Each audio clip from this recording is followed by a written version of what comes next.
Bismillahirrahmanirrahim. Assalamualaikum warahmatullahi wabarakatuh.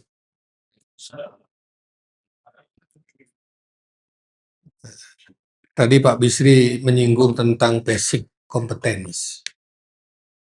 Saya menambahkan sedikit. Di pondok ini ada basic competence, ada cognitive competence, ada moral attitude competence, dan ada satu lagi international competence. Basic competence itu basic competence sebagai apa? Tentu yang dimaksud basic competence di sini adalah basic competence sebagai santri.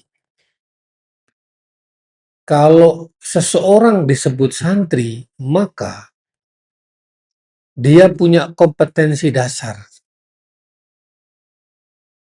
Apa misalnya? Baca, tulis Al-Quran.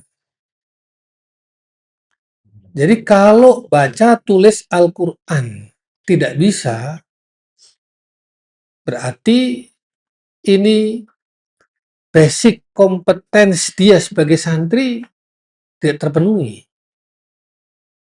Yang membedakan santri dan tidak santri apa diantaranya? Kan di sini satu.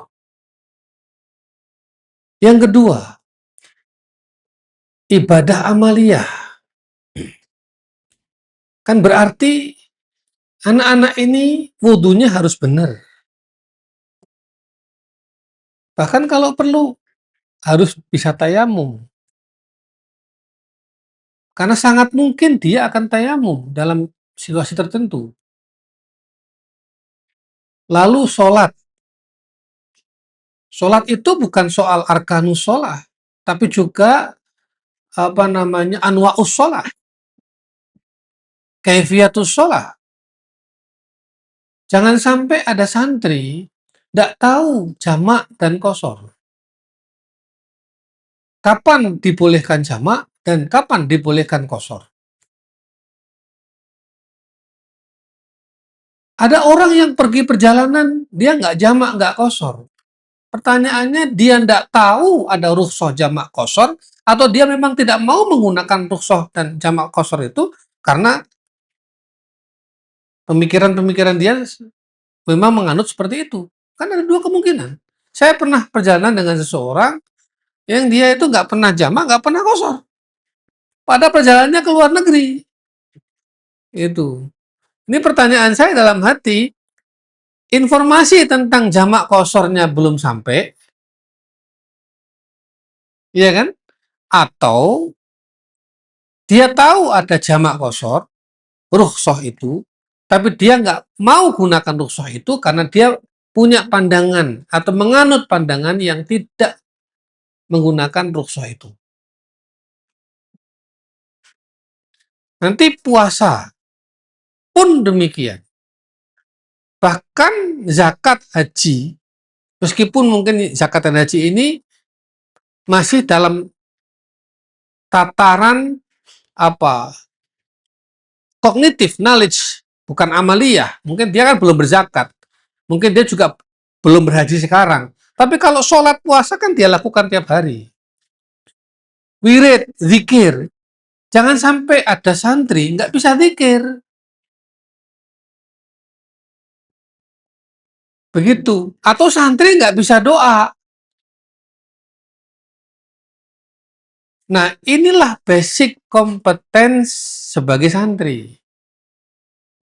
Doa itu pun juga nanti diperhatiin lagi. Doa untuk apa? Maka doa-doa yang kita ajarkan, doa-doa yang paling standar. Doa untuk dirinya sendiri, doa untuk kedua orang tuanya, doa untuk keluarganya, doa untuk umat Islam.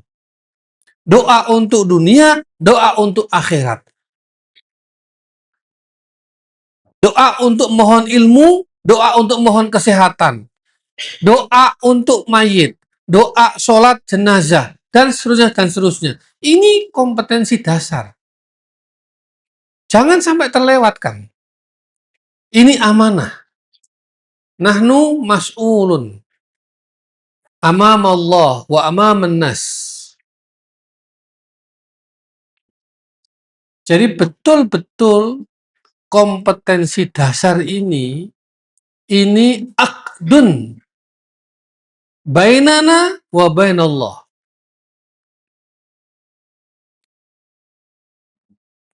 Kita ini sekarang bisa seperti ini karena dulu kita santri. Dan selalu kita sampaikan man arada dunya fa'alaihi bil ilmi. Ini kata Imam Syafi'i, ini qaulnya Imam Syafi'i. Wa man arada al akhirata fa'alaihi bil ilmi. Wa man aradahuma fa'alaihi bil ilmi. Kan itu. Nah, semuanya dengan ilmu. Iqra. Itu kan yang pertama kali turun. Itu kan ilmu pengetahuan. Wa 'allama Adamal asma'a kullaha. Yarfa'illahu alladhina amanu minkum walladhina utul ilma. Lagi-lagi ini pentingnya ilmu pengetahuan. Jadi basic kompetensis atau basic kompetens santri ini harus dipenuhi. Itu dari sisi kognitifnya. Lalu sebetulnya nanti naik lagi kognitif kompetens. Apa sih pengetahuan yang harus dimiliki santri di luar hal-hal yang paling mendasar itu? Disitulah baru masuk bahasa Arab. Yang membedakan santri dan nggak santri apa? Ya kan pengetahuan bahasa Arab. Nanti kita bertanya lagi, bahasa Arab yang bagaimana? Ya dengan al-maharah al-arba'ahnya itu kan? Apa itu? Kiro'ah, asima'ah, kiro'ah, kitabah, kemudian takalum. Ya. Kalau di kita tambah ta'lim, 5 maharah itu kan? Bukan cuma ta'alum, tapi ta'lim. Yu'alim. Berarti itu kompetensinya naik levelnya. Itu sudah masuk ke kognitif itu. Kalau kita bicara tentang kiro'ah, berarti kan kiro'ah as-sahihah kan? Bisa membaca teks bahasa Arab dengan baik. Teks itu bisa objeknya adalah kutub, kitab, atau teks itu bisa objeknya non-kitab, koran, atau informasi, atau flyer, atau apapun. Jadi santri harus bisa membaca itu. Untuk bisa membaca itu, maka perlu nahwu, perlu sorof. Ini mansub, majrur, atau marfu. Limada mansub? Innallaha ghafurur rahim. Limada innallaha? Kalau nggak ginallahu. Bisa nggak kamu baca innallahu? Nggak bisa. Kenapa? Itu harus membedakan. Ini yang baca pasti santri. Karena dia bacanya innallaha. Meskipun nggak ada harokatnya. Wah, ini bukan santri yang baca. Kenapa? Dia nggak tahu majrur, mansub, marfu. Kana wa akhwatuha nggak tahu. Inna wa akhwatuha nggak tahu. Ini mudhaf ilaih juga nggak tahu. Ini sifat, mausuf, naat man'ut nggak ngerti juga. Kenapa begini dan seterusnya? Nggak tahu juga. Apa yang membedakan santri dan bukan? Di situ.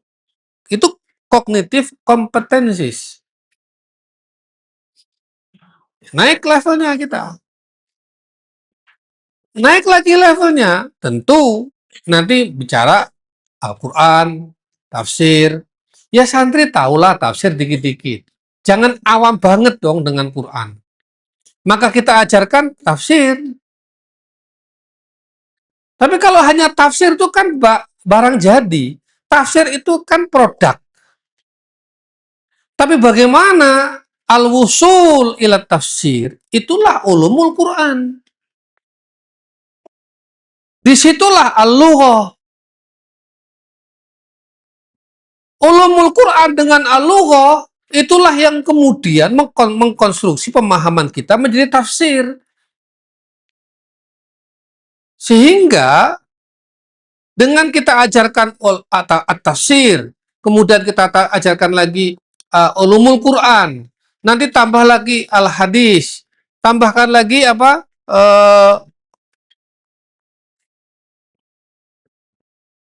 Tambahkan lagi ulumul hadis. Masih kurang lagi fikih. fikihnya juga nggak satu, nggak mono madhab, tapi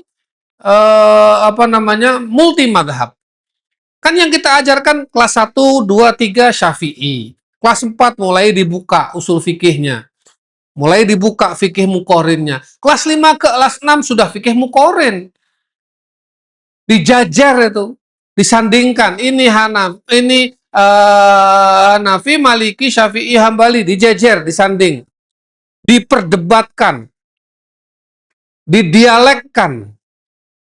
Ini sudah kelas 5, kelas 6. Itu kognitif kompetensis.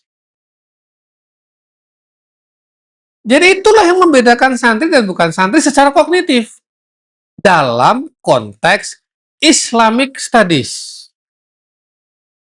Ya kan? Sebetulnya kalau kita bicara dalam konteks pondok modern, tambah lagi kognitif itu. Apa? Bahasa Inggris.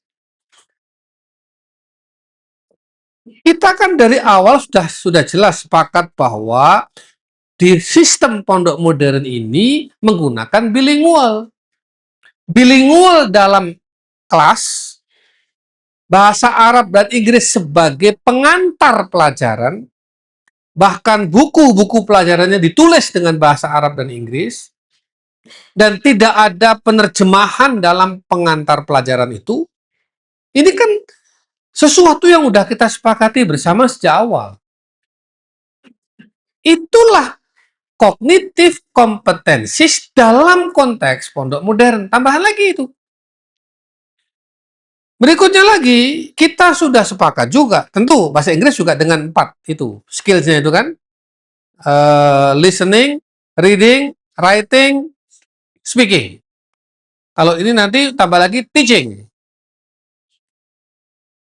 Nah, dalam konteks pondok modern kayak kita, apalagi menggunakan sistem KMI, kita juga sepakat ini, umum, agama, 100-100, bukan 50-50 atau 40-60 atau 30-70. Berarti kognitif kompetensisnya itu juga tidak sebatas dirasa Islamiyah, nggak mau sekedar ngaji tok, nggak mau sekedar bahasa Arab tok, tapi ono bahasa Inggris sih. Orang mau ngaji atau belajar tentang ilmu agama tok, tapi ternyata matematika juga harus menguasai. Fisika, biologi, bahasa Indonesia, sejarah, geografi, anak-anak juga ngerti. Nah, kognitif kompetensis ini kalau dilakukan dengan penuh kesungguhan dan konsekuensi yang tinggi, inilah yang akhirnya di ujung sana akan menghasilkan ulama yang intelek. Keulamaannya kita dapat dari pelajaran-pelajaran dirosat Islamiyah, intelektualitasnya kita dapatkan dari pelajaran-pelajaran umum.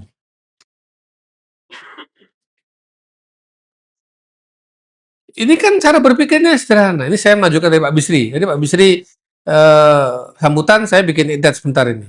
Padahal saya udah nyiapkan idat yang lain.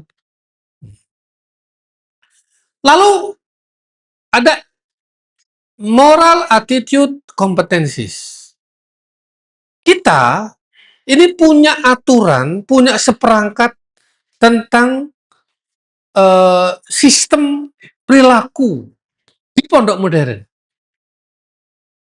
Ta'limul muta'alim.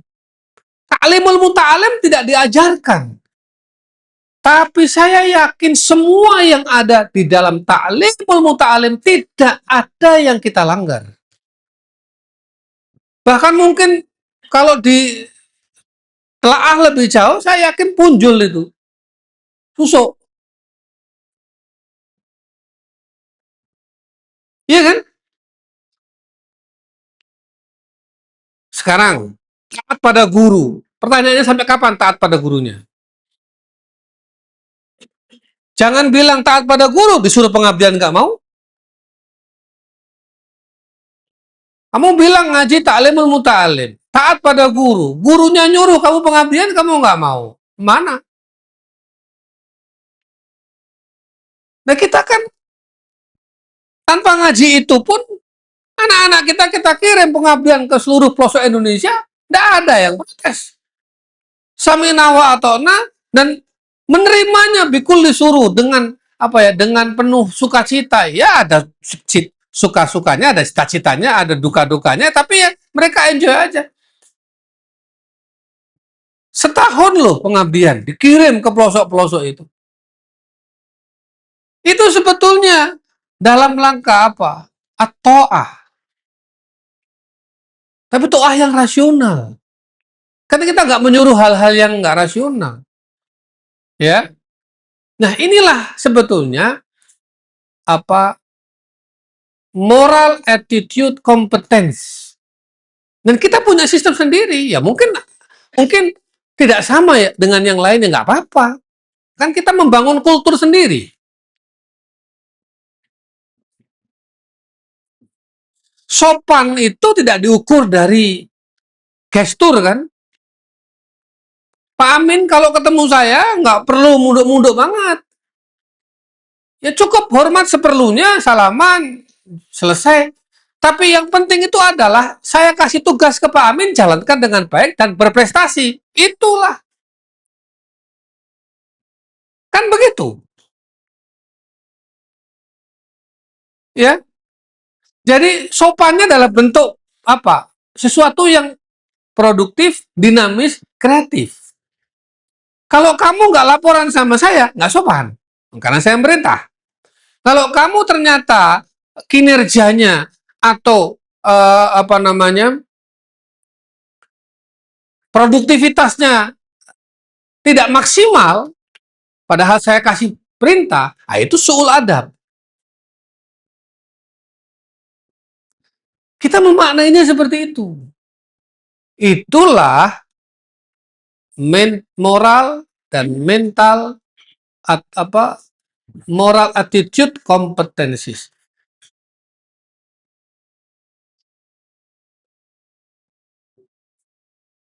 Pak Amin ketemu saya, dia orang Jawa, tapi meskipun Jawa dia nggak akan pakai bahasa Jawa. Kenapa? Suul adab. Yang beradab itu pakai bahasa Arab tuh paling tinggi adabnya, atau pakai bahasa Inggris. Ya, pakai bahasa Indonesia itu di bawahnya. Nah, gitu. Lah kita kan buat kultur sendiri. Iya toh? Itu sampai alumni pun kita kalau ketemu kiai-kiai kita di Gontor pakai bahasa Arab loh. Ya fahalukum ustadi. Kan gitu.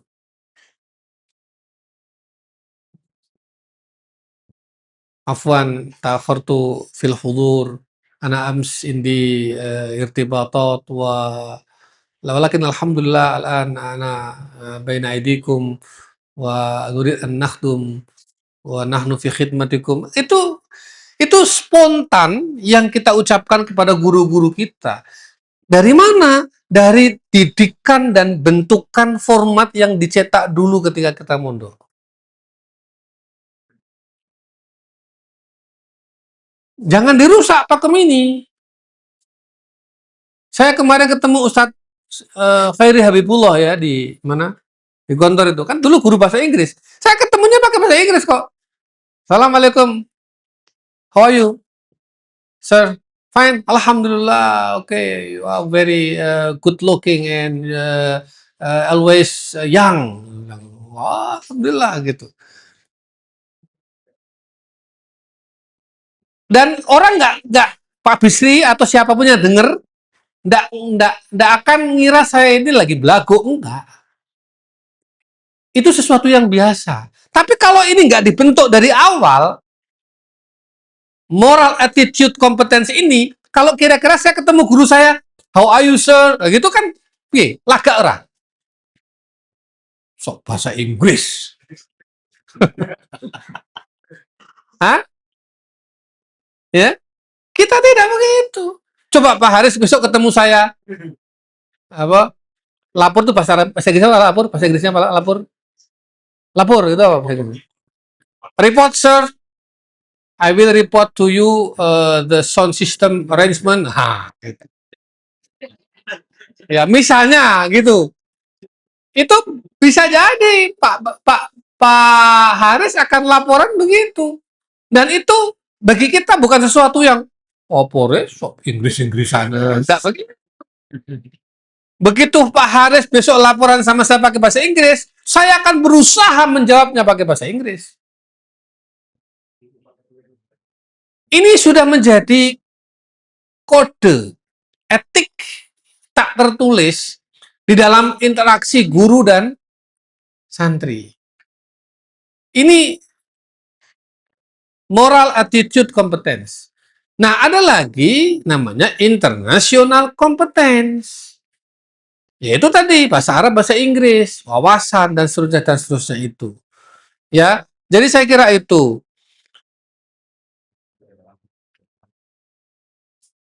Ngaji.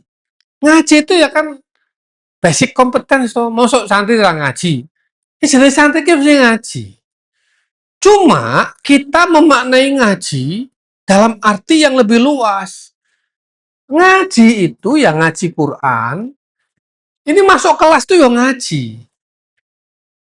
Fathul Kutub itu yang ngaji.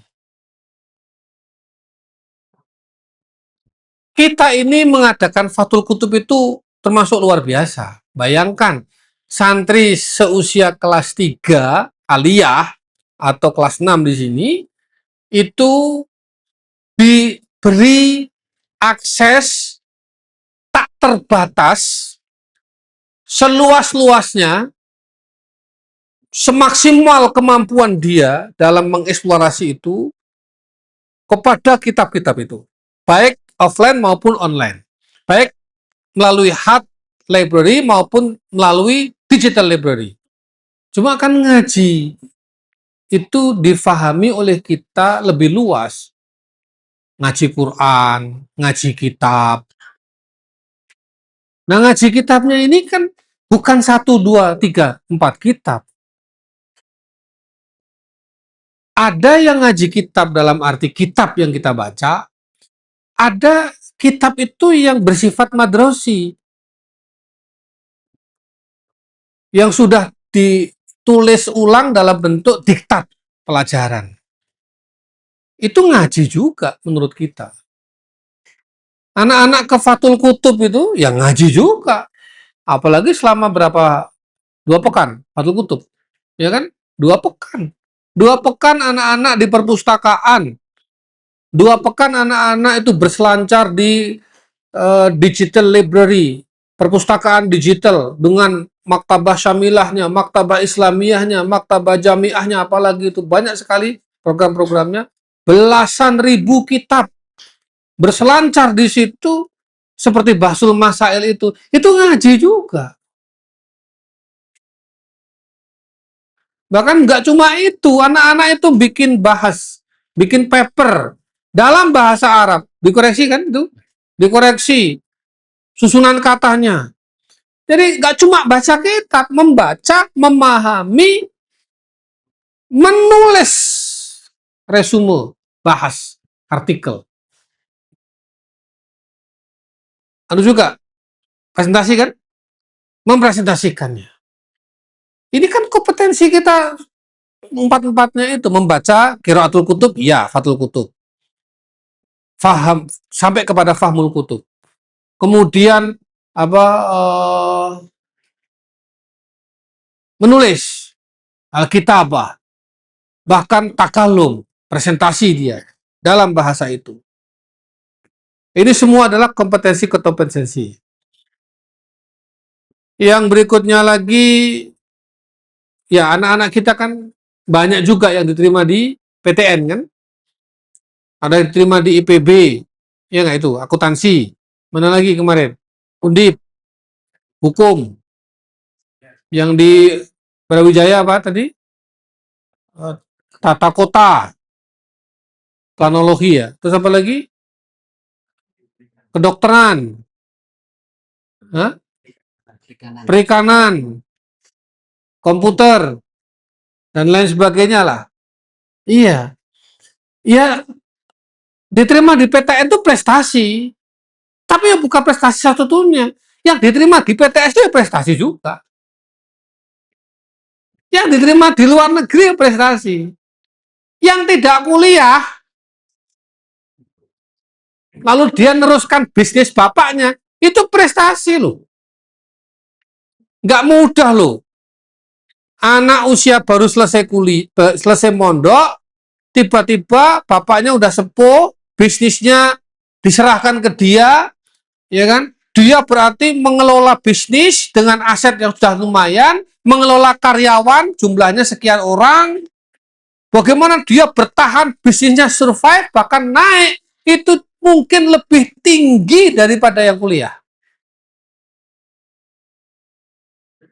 Orang kuliah mungkin S1, S2, kasih bisnis itu besok bangkrut itu. Maka kalau ada alumni meneruskan bisnis bapaknya, setahun, 2 tahun, 3 tahun, stabil saja, syukur-syukur naik, dia orang berprestasi. Ada alumni ngajar dakwah di pelosok-pelosok, ngajar di kampung-kampung, itu bukan hal sederhana loh. Apa yang mudah ngajari anak-anak di kampung-kampung itu, orang-orang tua di kampung-kampung itu ngajari ngaji, sholat, kok yo mau dan tidak dapat apa-apa dia. Dengan segala suka dukanya, dia berprestasi. Makanya anak-anak yang lulus PTN kan gak usah dipublish. Karena berarti kalau dipublish yang PTS gimana? Jadi di kita ini lulus PTN biasa. Lulus PTS ya biasa. Lulus luar negeri ya biasa. Kenapa? Memang pendidikan kita menuju ke sana. Kan memang kita mencetak anak-anak untuk masuk PTN, masuk PTS, masuk luar negeri, menjadi pengusaha, menjadi dai, pejuang di lapangan, dengan segala dinamikanya. Maka semuanya sama di mata kita, semuanya berprestasi. Ada yang tanya, Anang kenapa? Tasaka kan banyak juga yang masuk di PTN nih. Kenapa nggak diiklankan di? Ya enggak lah, itu mencederai yang PTS-PTS itu. Bisa jadi nanti yang sukses tuh nanti yang dari PTS malahan itu. Orang lomba lari itu diukurnya bukan ketika start, tapi ketika finish. Lihat aja 10 tahun lagi. Di mana ilmunya yang didapatkan di PTN, PTS luar negeri? Belum tentu luar negeri juga lebih unggul.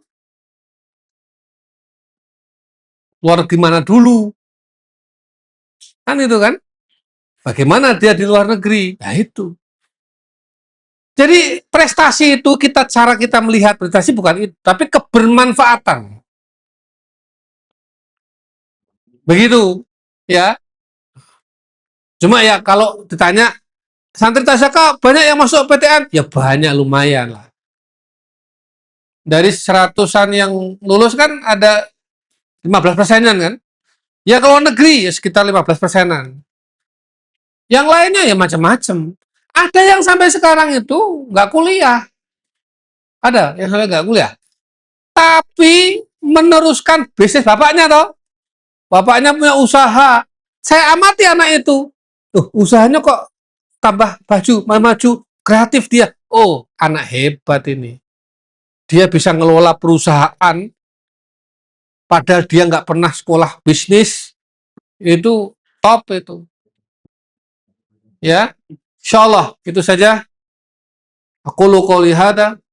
Astaghfirullahaladzim wa lakum. Assalamualaikum warahmatullahi wabarakatuh.